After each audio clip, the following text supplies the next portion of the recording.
What's on the loss on the babies though? Hey, Marlon. I leave him, man. What's on the loss on the babies though? I see you shining, nigga. I see you shining, nigga. True that. Let him do his thing, man. Yo, bro. Yo, chill out, bro. Chill.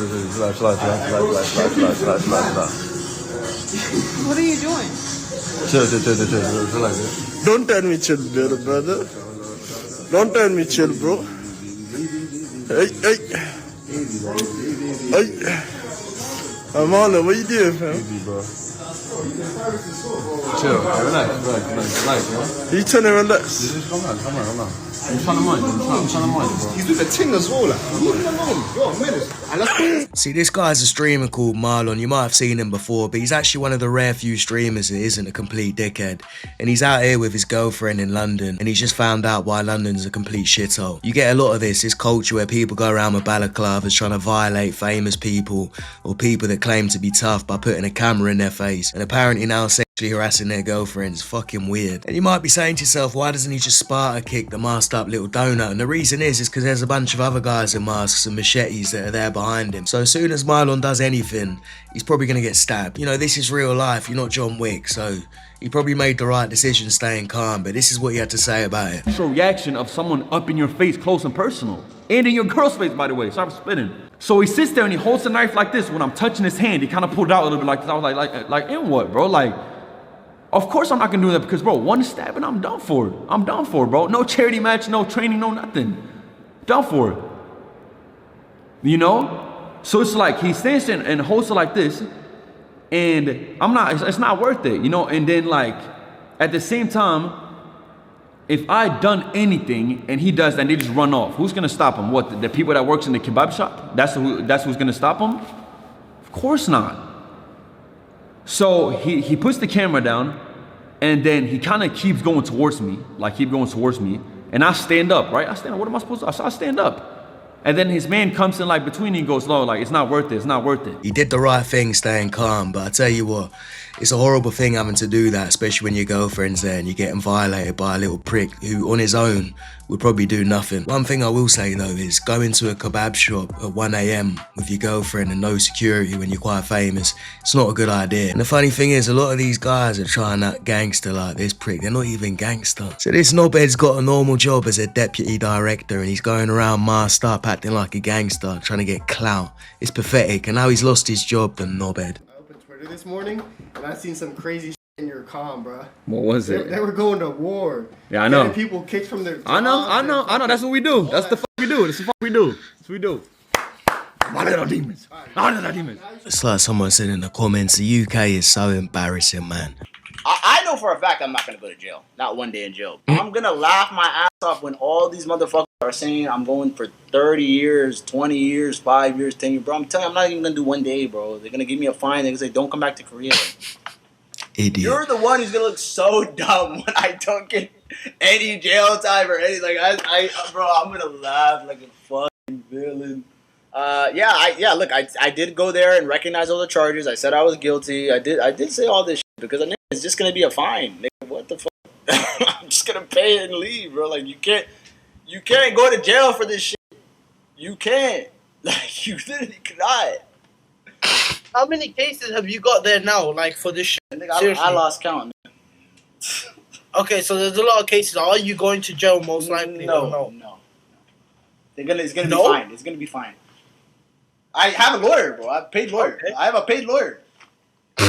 This aged really well, didn't it? What a fucking retard. He thinks because he paid for a lawyer he's not going to jail.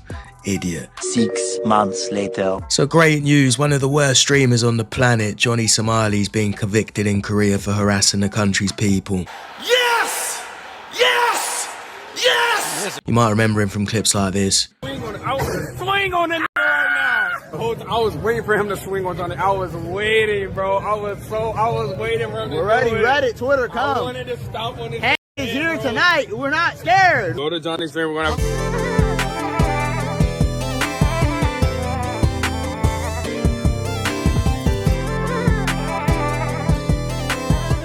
I was waiting, bro. I was waiting for him. I'd say you better get used to it, because it says here he's not going to a foreigner prison, he's going to a prison with other Koreans.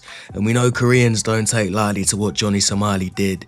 He won't be well liked or treated well in prison. This guy went to the courtroom for Johnny Somali's verdict. The second he walked in, his eyes were completely dead and lifeless. Zero trolling, zero antics towards the press and creators. He wouldn't even look at us, he knew he was fucked. No worries. Stop touching me.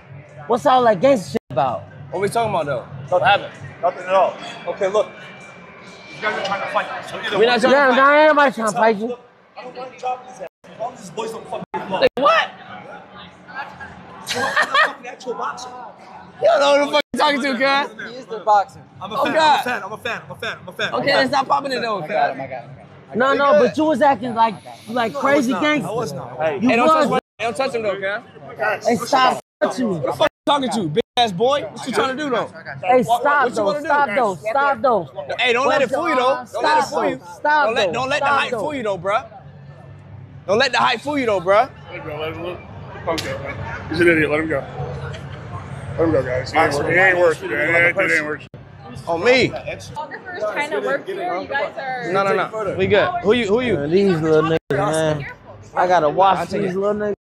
We good. Good on. Crazy, bro. I gotta piss, bro. Get the fucking hands off me, nigga. What's wrong with you, boy? What the fuck wrong with you, nigga? Put your motherfucking hands on me, nigga. No. We good. No. Just put his hands on me, don't get it. No.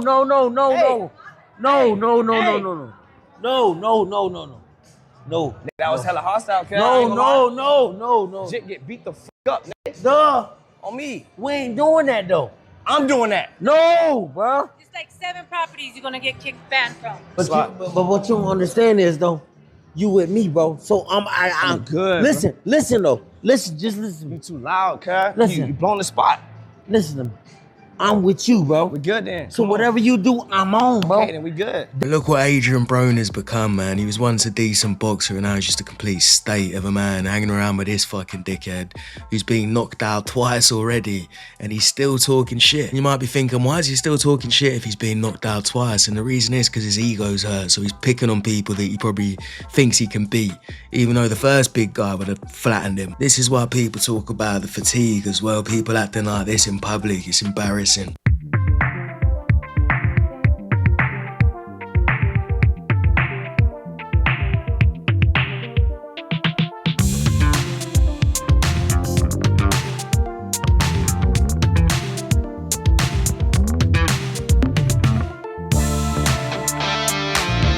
She knows exactly what she's doing. This is very performative. She knows that she's got conservative men by the nutsack, that they love her.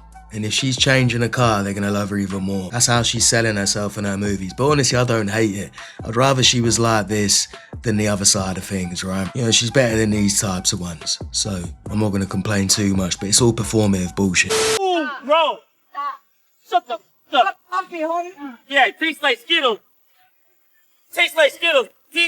You know weird. What are you talking about, bro? What the f is you talking about? What the f is you talking about? You're not having a good day now. I'm following you for the rest of the day. If he does something to her, bro, would you beat his ass? Nigga, what? Did you call me? I did. And what? Wow, bro! You just called me the N-word, bro. And what? Wow! Wow! You just called me the N-word? Where not you the N-word? I Yes, you just called me. Out of my face, huh? What the f you talking about? You lucky. Bro. Shut the f up. He's pissing me off. Don't touch me. Don't touch me. Y'all racist ass. Don't touch me. Shut the f up. Get out of my face. Shut the f up. Homie.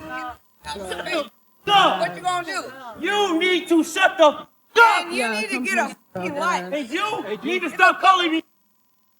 Call me one more time. He won't have the same energy for these guys, trust me. He called me one more time. Get the fuck up out of here, homie. She called me. I don't care who she is. White, black, woman, black. She called me getting her ass beat. So apparently this guy's a food influencer. I don't know who he is, but one thing I can tell is he's a big ass baby. Acting like this, having a massive tantrum in public, trying to start on women, putting your finger in your girl's face. He's a fucking baby, man. Grow up. People are saying it's because she called him a nigga. So the fuck what? Don't cry about it. It's a word. Don't let someone offend you that much. Don't let someone have that much power over you. And he was kicking off before that was said anyway. So it's not just because of that, it's because the guy's a fucking lunatic. Here's a headline for you. The stay-at-home boyfriend is now an economic trend as more women than men go to work. And the reason they found is that fewer young men, Maggie, are entering the workforce than their fathers, their parents were. Is this a trend that you are noticing personally, and what do you think about this? Yes, well, on the internet, we call those men neat, so they're not in education, employment, or training. I think a lot of men feel really comfortable sitting online all day long. That's a very comforting space for them. And if they're being financially supported, whether by parents or a girlfriend, God knows why that woman chose them, then of course they can continue to do that. I think that's very disturbing. I would not have a stay-at-home boyfriend personally. Someone said human resources when they get an application for a heterosexual male. This is how we beat feminism, fellas. Being a stay-at-home dad sounds fucking righteous. You're not doing this for me, babe. You're doing this for women's rights. Thanks. Women decided to lie up as men, so now they must endure the second-order consequences of this. Men can withdraw from society, not get jobs, not get girls, not interact with the world outside of their room, and everyone still hates on them. But what about people who feel like you're punching down? Like you are not a trans person. And there are people who feel like it's different when you are part of the group that has been attacked, hurt, demeaned, etc. And then if you're outside of that group and you're having commentary about it, it causes feelings. And what do you say to people who feel that in some occasions you're punching down? Well, okay, this is a conversation that You're bored by, sick of? Nah, yeah, I'm not sick of it. I don't want to be dismissive to that sentiment, but I don't know. That's a tough one for me because so much of that was a media phenomenon. What was happening in actual life versus how the media was reporting on my show. And I feel like the way they reported on that show was rage baiting to some degree. And there's so many different branches to talk about it. But I would say that, not everything is for everybody. I don't tell country artists what to sing about if I'm not going to go see a country show. If they bought tickets ever, maybe I'd listen. I don't know. They're just never there. I don't even know who's telling them I say these things. Do you feel like your jokes are misrepresented, or you think they're misrepresented for a purpose, which is to? It's almost some reporting was as if they almost reported on it as if I was doing something other than a comedy show. I could go on and on about this, but I got to be interesting. careful. So in a way, like you're saying, look, I'm a comedian. Everybody knows that I'm a comedian. So if you don't like my humor, don't buy a ticket. Reading a joke is a lot different than sitting in a room and hearing it. And part of the sitting in the room part of one of the reasons comedy works is because everyone that bought a ticket, clearly they want it to work. They want to have a good time. They want to have fun. But if you're a person that is very angry or passionate about something and you're afraid that you're going to be misrepresented or misconstrued, and you feel like you have to police comedy to get your point across, you should assess your point. Oh man, it has got boring. Who gives a shit what those people that get offended by comedians think? They shouldn't be watching comedy. The same way if you don't like scary movies, don't watch a scary movie. You don't have to watch anything you don't like. You're not forced to do it. Also, the interviewer's out of touch, because when you really look at it, most people aren't offended by jokes. Most people like comedy shows. And Dave Chappelle's trying to be nice here and not be dismissive, but deep down he doesn't actually give a fuck. I could love myself and love others. That we could all be on the road together. So I'm like, well, I'm gonna have to speak my truth, but I'm also gonna protect you. So if I gotta look like the adulterous wife to make sure you're good, I'ma do it. Yeah. This lunatic's doing a whole press tour with a bunch of other women that probably cheated on their husbands, getting validation for what she's done, trying to look like the superhero because she cheated on Will Smith. Love myself and not leave Will on the side of the road.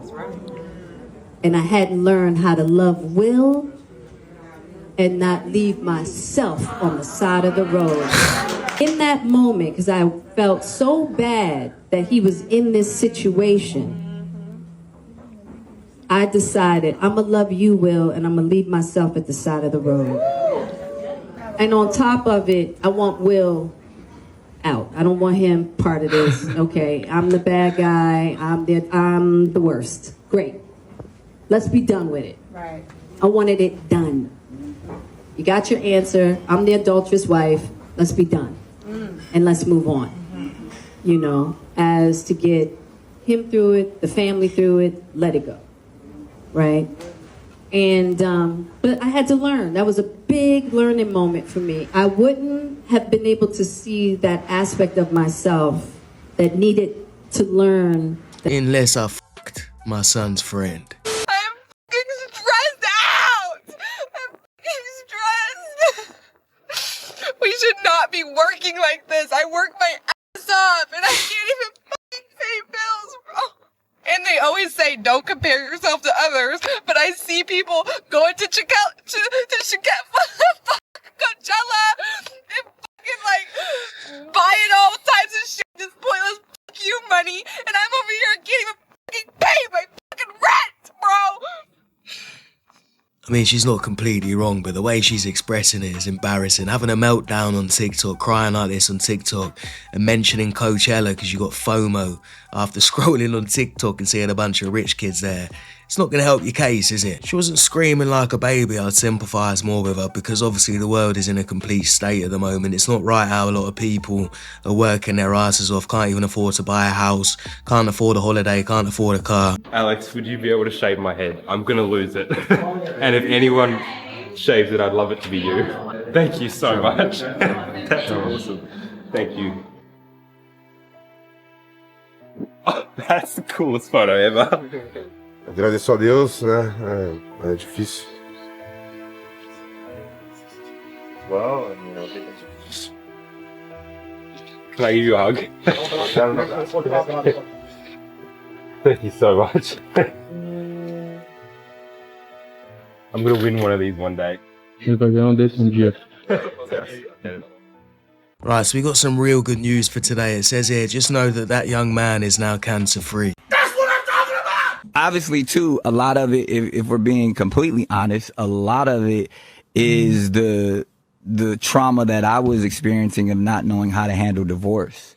You know what I mean? And like me acting out because I'm like, oh, I'm the man now, and I can. And instead of healing and doing what I should have actually did, I just jumped out there, and because I had everything from wilding out and all the things is like those were all distractions from the actual work that I probably should have. That's a question. Did you feel like all right, two things. Did you feel like you failed because the marriage failed, or were you worried about what the industry would think because the industry was already on some, how did Nick Cannon get Mariah anyway? Yeah, I think it was a little bit of both. Like I said, I hadn't did the work, you know what I mean? So I was just like, just long as I could keep moving.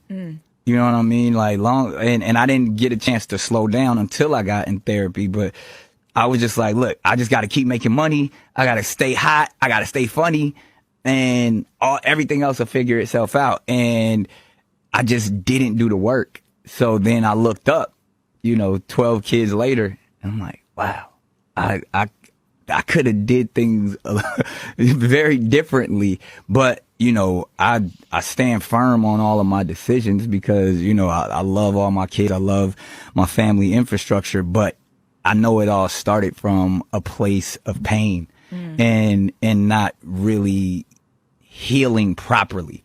Oh, give it a rest, man. You're a little bitch. If you're saying that marriage trauma made you have 12 kids with a bunch of different women, That's a bullshit excuse. That's like when a woman says my life would have been a lot better and really different if I hadn't had a baby with him, you know? I've got toxic baby daddies.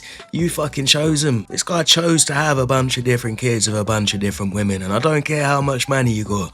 It's not gonna be easy to be present for each one of those kids, is it? Especially when they're from different women.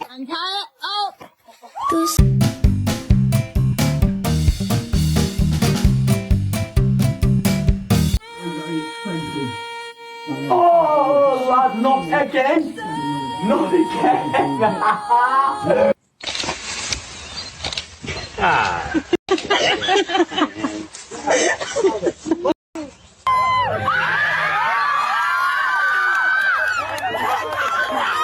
Oh, there he goes.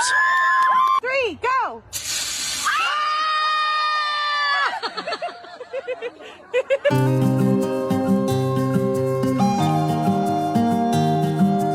All jokes aside, if you're blessed enough to have kids and you have a healthy baby, you shouldn't complain.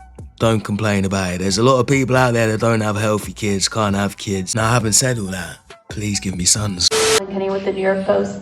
Adam Silver was asked last month about just your future as the commissioner of the WNBA, and he said he didn't know what you wanted to do. So I guess I'm just curious, like, how much do you want to stay the commissioner of the WNBA? How much longer do you anticipate to be in this role? Well, thank you, Maddie. I do crack up how everybody's focused on me, and you should be focused on the hundreds of amazing women and thousands of women who run this league outside of myself. Our women owners, our women board of governors, our women GMs and women head coaches, and my whole team of diverse women and men who are working hard every day to get the 30th season tipped off by May 8th. But I appreciate that you're focused on me as well. I wonder whether you would ask that of a man, by the way. But I realize as women, we get asked different questions than men do. But look, I'm so proud of this league. And what is she talking about? She was asked a normal question that you could ask a man, and the reporter said she'd ask a man that question. She starts going on about women this, women that. It's nothing to do with women. Just do your job. If you don't want the pressure, you shouldn't be in that position. I always say it's about women, especially as women get older, there's sort of this concept around women that they should become less sexual as they get older. But the reality is that women, as we get older, our libidos get more intensified to a certain age than men's. So it's sort of like this made up thing, right? That women, as we get older, are supposed to be like died out, like we're not even having sex, we're not sexual. When it's literally the opposite. Yeah. So somewhere down the line, men didn't really want women to be very sexy as they got older. Right. I think. So they kind of made it so like, oh no, like if you're no longer, mating for us, right, then you should just go over here. So true. When in reality, it's like women into their 40s, sometimes 50s are like very much sexual. She's either confused or lying to herself. Men don't think that women that are older lose their libido. Men are just less attracted to older women. That's all it is. And she's probably starting to feel that men aren't as attracted to her as they were before when she was younger. And she's telling herself, it's because they don't think we're sexual. Or she actually thinks that, but it's nothing to do with that. They're just not as attracted to you as they were because you're not as young as you were.